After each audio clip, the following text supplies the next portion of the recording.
Hey guys, I know I've made a video in the past where I showed off the chassis layout for my two-wheel drive Sprint to Drift built out of a four-wheel drive chassis.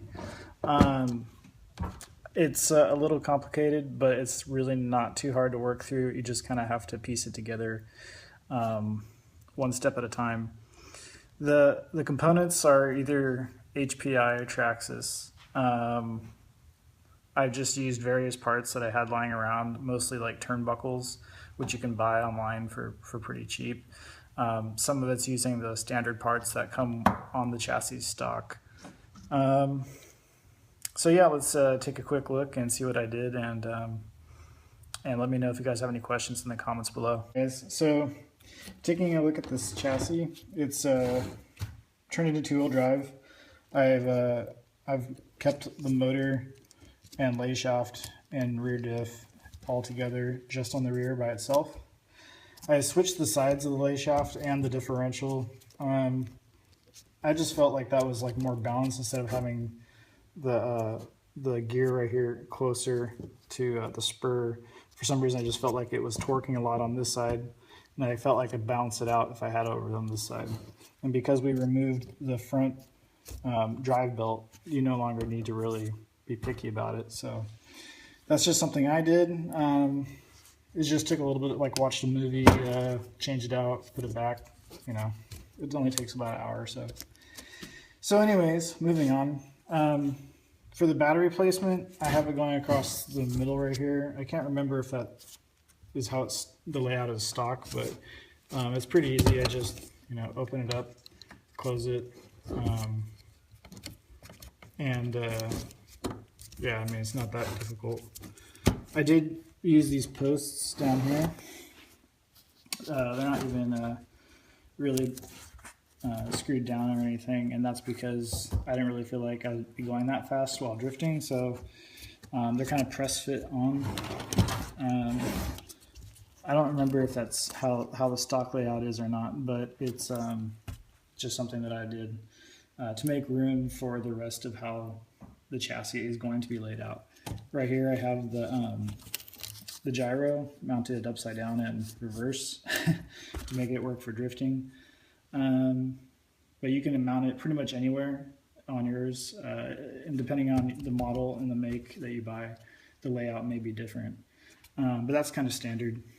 So moving on to the front end, where all the magic happens.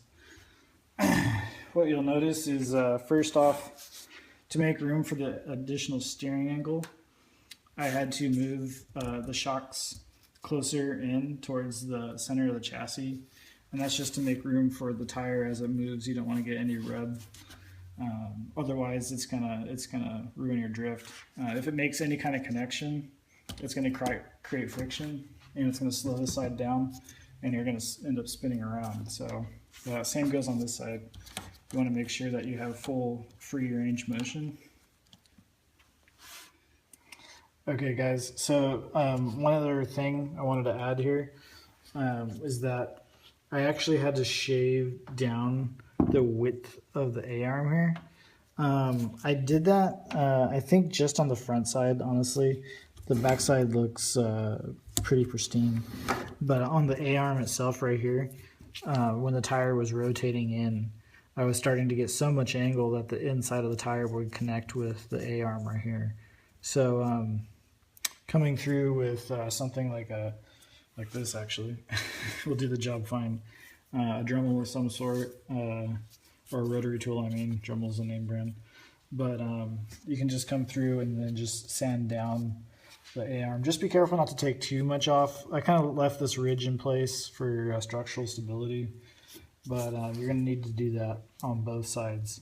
So make sure you take that into account when you're trying to achieve your steering angle. You're going to be doing a lot of adjustments, and you'll start to see that the new steering angle is going to create new problems, and those are resolved by shaving down parts of the A-arm or moving the shock inward. So that's just another thing to keep in mind. Okay guys, so continuing on right here, we're taking a closer look at the exact nature of how the extra steering angle is accomplished. First off, I had to make a few adjustments, as you can tell. I've left the stock axles in, and they're still connected to the stock 12mm hex. So you can leave that part alone, thank God. Taking a closer look at the bearing carrier here, or the knuckle, whatever you want to call it. So as you can see, there's a caster C block that was normally here that is, well, actually you can't see because it's gone. I completely did away with it. It was probably one of the biggest deterrents against being able to achieve the massive steering angle. It's just that the bearing carrier needs to move, front to back as best as it can, and that C block is just making it really difficult to do that. So what I've done here is I removed the caster block altogether. I've kept this little metal collar, and that attaches to the little ball screw here at the top, the part with the actual screw itself, the ball screw, and I have the turnbuckle, the plastic turnbuckle attached at the very top here. And this turnbuckle is a stock one. It hasn't been changed at all from the original setup. You may have to dial in, how wide you want it so you get the correct negative camber that you're looking for. But that's essentially just how it looks. It's just the stock part. So I completely did away with the C caster block. The caster is actually now dictated through this up here, which I'll talk about in a little bit. But for the moment, this is the close-up of how the steering angle is really achieved. Is down here, which is eliminating the caster block, and then which I'll talk about in a second, increasing your turning angle with the bell crank. I did add a little bump stop, if you will, so that when the steering locks, it actually comes in contact right here, and I'll get you a better angle of that. So what you're looking at is the steering mechanism. You want it to be able to stop, because depending on how powerful your servo is, it could actually swing this all the way through, and then you'll get stuck. You won't be able to go back the other way. It'll go too far. So having some kind of bump stop is really helpful right there. And I just drilled a hole right through the A-arm. So it's pretty easy stuff. You just make sure you have a drill or something. There's always a tool for every job, right? Coming to the bottom of the A-arm, you're gonna see I've actually was toying with this for quite a while. It might have been the longest thing I spent my time on, but it ended up being held together right here with a Traxxas caster block. So it's the very bottom of a Traxxas two-wheel drive / or two-wheel drive wrestler caster block. Let's take a look on the underside right here. So the major issue here is that you just want to be able to have a screw go through the bottom and a screw hold your knuckle assembly all together. And so some of the stuff by HBI would work fine, except it has the screw that goes through here a little too far away from the vertical screw right here, and it creates an odd sweep angle with your tire. So when your tire is rotating around the A-arm, if this vertical screw is too far inward on the A-arm, it creates a really funky angle, and it makes your tires look like they're not really filled by it won't give you good stance if you're trying to do that with your body. So if stance is the thing that you want your body to look well, you want to make sure that you get something that's very close together between the horizontal screw and the vertical screw, holding the assembly together. It's kind of a cosmetic thing, but when I build my RC cars, I want them to look good. And stances is something I want my drift cars to have. So it took me a while to find something like this, and luckily I had Traxxas parts laying around, and I was going through a bunch of stuff. But you can order them; they're pretty cheap. I would imagine maybe like $3 for a set. But it's the Traxxas 2-wheel drive Slash or Rustler electric front caster box. Sorry. Here's the underside of where that bump stop comes through. It's kind of hard to see, but the bump stop's basically just screwed in with a screw, and that's a turnbuckle and link. Whatever you can find is fancy enough. It just needs to stop the motion. Moving on to the underside, not too many changes except for just a few extra drills that you might, or holes you might need to drill. Right here I've added some holes, and this is actually to mount my servo on the inside. So on the stock location of the servo, if I remember correctly, is over here, and it moves the entire bell crank assembly from this side of the chassis. For the layout of what I was looking to do and the parts I had, I've actually flip-flopped this like 3 times trying to decide which was best. But in the end, this was the way I ended up going. And I don't even have the perfect turnbuckle. Look, it's ridiculous. It's screwed all the way together where the actual there. Give me one sec. There you go. It's tied on so tight it doesn't. It's just kind of silly. I should have just bought a new part, but by the time I was finishing it, I was just wanting it to be done. So anyways, I have a turnbuckle here. It's the screw holes for the servo are mounted right there and right there, here. Right in there. So you kind of just take whatever servo you have, take the mounting blocks that come on the sides of the servo, and then just screw them in.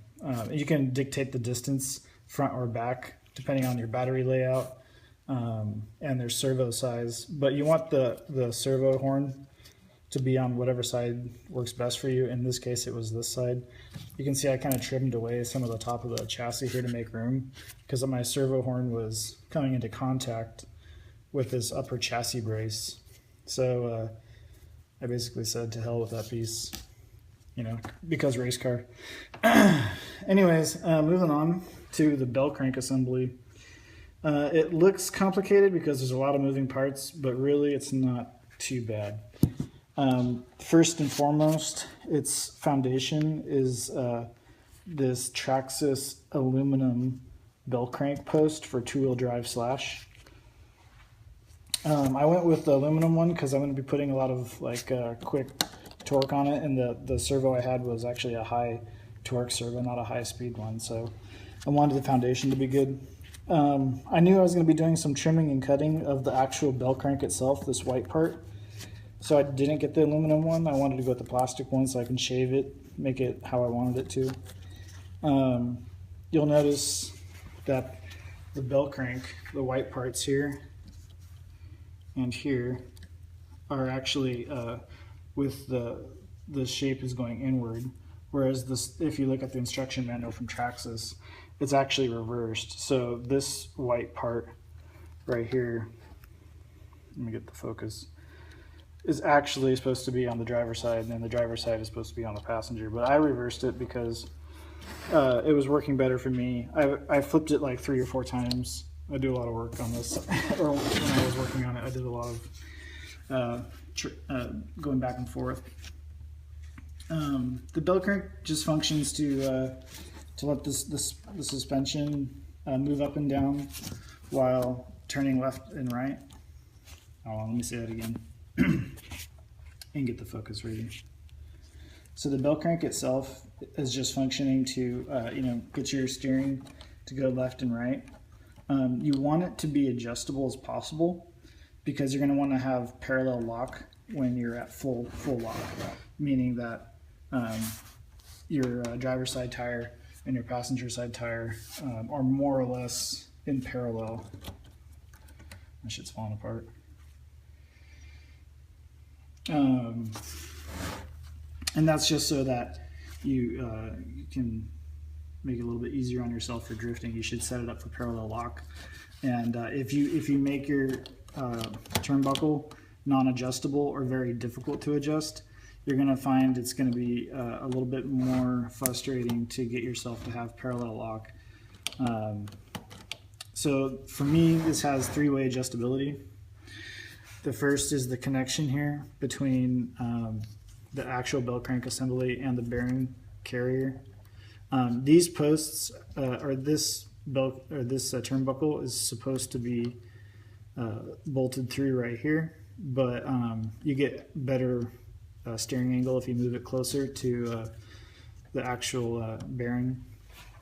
On the underside, it's just a screw and bolt.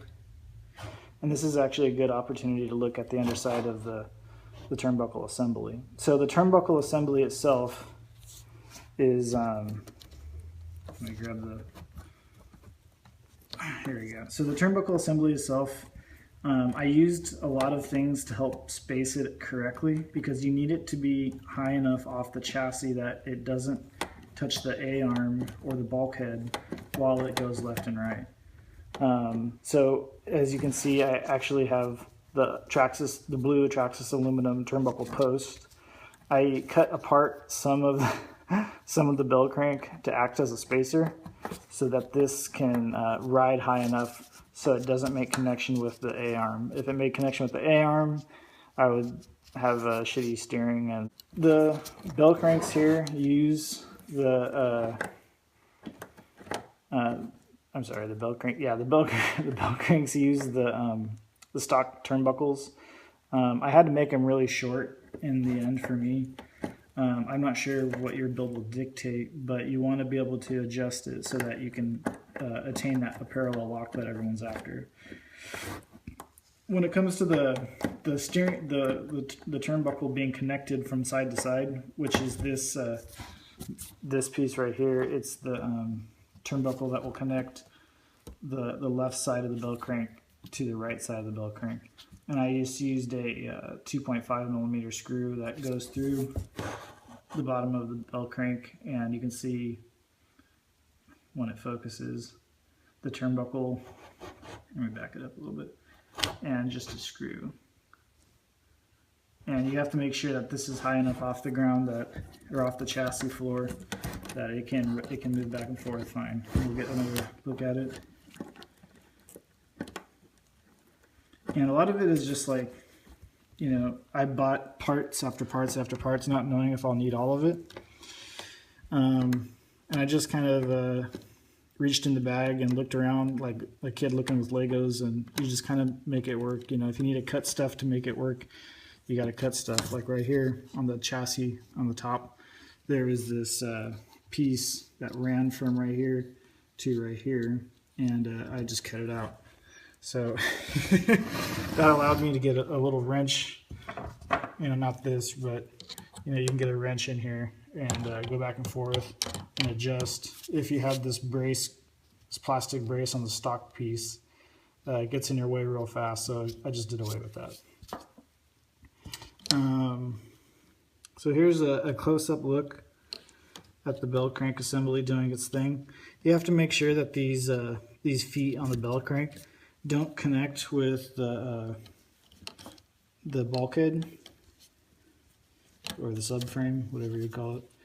So you might have to shave it down. As you can see, mine are rounded compared to what it looks like right out of the package. And then it goes across, and it's a mirror image on this side. And that's what helps you attain that parallel lock, is the adjustability on this turnbuckle and this turnbuckle down here, and going across to this turnbuckle. So you're going to need to adjust all of them to get that parallel lock. So when it goes left and right, you know, you can get your adjustability and get your drift on. At least keep it stable. Moving on. So the next section I'll talk about is the top of the belt crank posts. Let me set this down so it focuses. There we go. So the top of these, I was working with really tall screws, and I wanted it to be a tall screw so that this could actually brace the top of the turnbuckle to the driver or the passenger side turnbuckle. And so I just wanted that brace there just because my servo was so torquey that it would actually wobble the tops of the bell crank posts. So this needed to rise above this lower part, which caused me to have used items for spacers. As you'll notice, there's like a servo horn adapter plastic thing that's sitting on top of a bell crank end link screw piece thing, sitting on top of another bell crank end link thing that's actually inside the eye of the bell crank end link.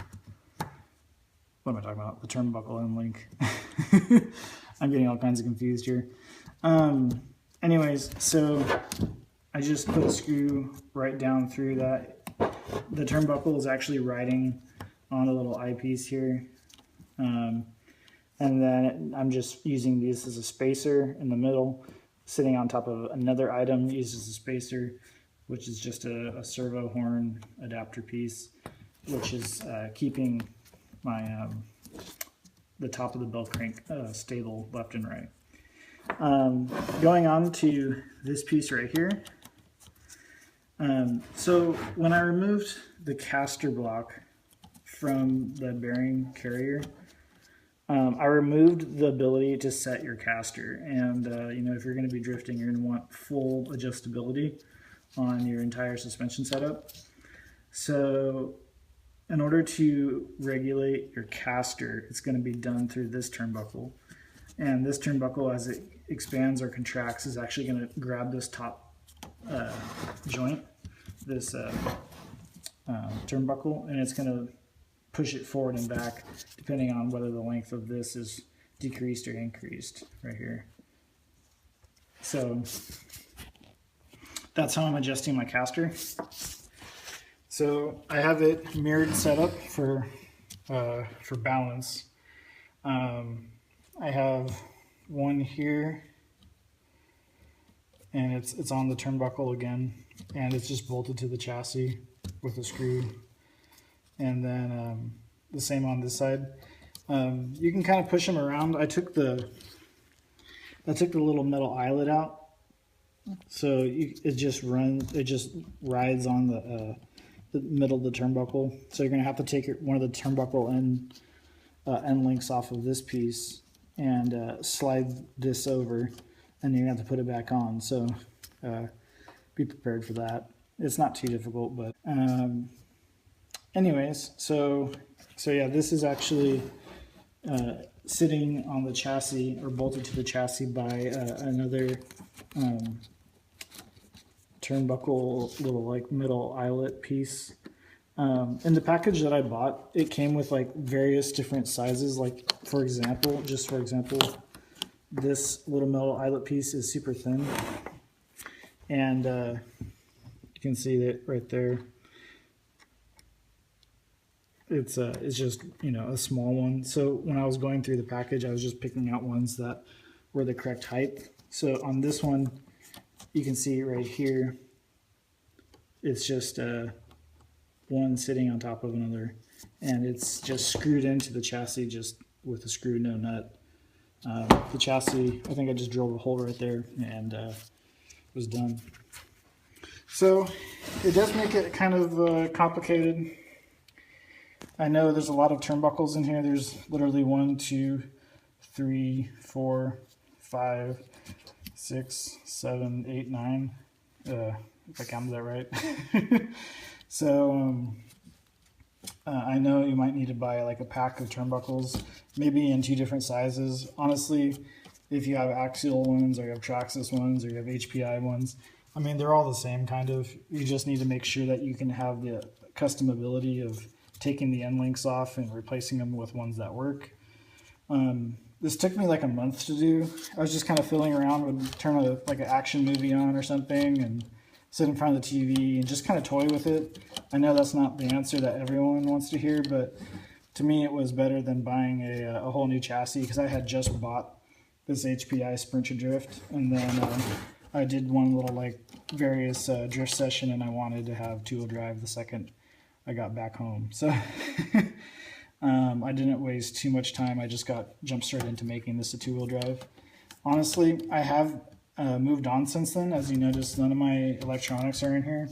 I do have a MST Max Speed Technology chassis that I moved on to. I've moved on to quite a few more bodies up here. I've been doing work. Got bodies all over the place. Recently, I've gone to the 1/8 scale 1/8 scale like on-road game. So I'm kind of playing around with stuff. I'll get back to this. Let me know your thoughts. I know this is a long video, but I'm intending to ramble, and I wanted to give you guys a good look at how this is all set up, since it looks like a lot of you guys are interested. So yeah. Okay, guys. Another part that I adjusted here is this top beam. You can see that it's been changed quite a bit. The first change here is that the way it connects to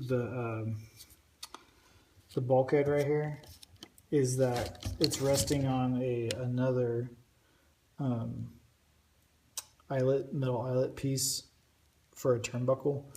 It's just that's just to space it. If you have anything else, you can use it. It's just to keep the ride or the height of the chassis up, pretty high, almost like comparatively to where the stock location is. But we removed, a little cross brace here. So yeah, you're gonna need something to space it at the top. I also went through and I cut this part. So there was a part that connected from this side of the top chassis to this side, and I just cut it out, and that was so I could get better access to adjusting the bell crank turnbuckle. Moving along, I just drilled holes right here, and that's just the mounts for my caster adjustment piece. So you're going to need to drill holes right there. Going again, looking at this, I had already mentioned, but I cut right here for the servo horn so it could move freely. No adjustments for the rest of it back, except for the fact that these are also sitting on those turnbuckle eyelets, those metal ones. So apparently, as you can see, I've used them everywhere as spacers. So, but yeah, guys, let me know if you want me to re-review anything. It's pretty straightforward stuff. Well, maybe it's not straightforward, but let's be honest, what is, right? It's all RC cars. All right, guys. Well, thanks for watching. I know I kind of rambled a bit. Going on, this is my first real YouTube video on how I do things, so it's kind of just the laboratory and the madness behind the scenes, and I just get stuff done. And I know it's kind of difficult, but I hope this video gave you a little rundown of how I got this to work. And if you guys have any questions, shoot me a direct message on YouTube or post in the comments or something. Let me know if there's anything I can improve on, or if you don't want to see another part again. But anyways, have a great day, and keep on doing RC stuff.